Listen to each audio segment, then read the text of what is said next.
وزیر خزانہ اسحاق ڈار نے سینٹ کو بتایا کہ لاہور اور حیات آباد دھماکے غیر ملکی سرزمین سے کنٹرول کیے گئے۔ وقت آ گیا ہے کہ نہ صرف اپنی سرزمین کسی کے خلاف استعمال ہونے دیں گے بلکہ دوسرے ملک کی سرزمین بھی اپنے خلاف استعمال ہونے نہیں دی جائے گی۔ اسحاق ڈار نے بتایا کہ وزیراعظم نے پاک فوج کو اختیار دے دیا ہے کہ وہ جہاں چاہیں کارروائی کرے۔ پڑوسی ملک کو 76 افراد کی فہرست دے دی گئی ہے، ان کے پاس کوئی نام ہے تو ہمیں دیے جائیں۔ اسحاق ڈار نے کہا کہ فوجی عدالتوں کی توسیع کے لیے پارلیمانی رہنماؤں کی غیر رسمی مشاورت ہوئی ہے۔ وزیر خزانہ نے 23 جنوری کو ہونے والے پارلیمانی رہنماؤں کے اجلاس میں شرکت کے لیے چیئرمین سینٹ کو ارکان کے نام دینے کی بھی درخواست کی۔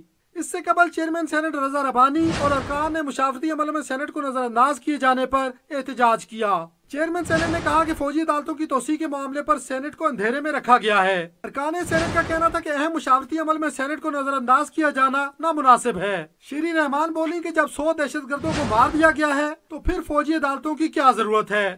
سینیٹر مشاہد اللہ نے کہا کہ 7 دھماکے کے بعد سندھ میں نالوں سے لاشوں کے ٹکڑے ملے ہیں۔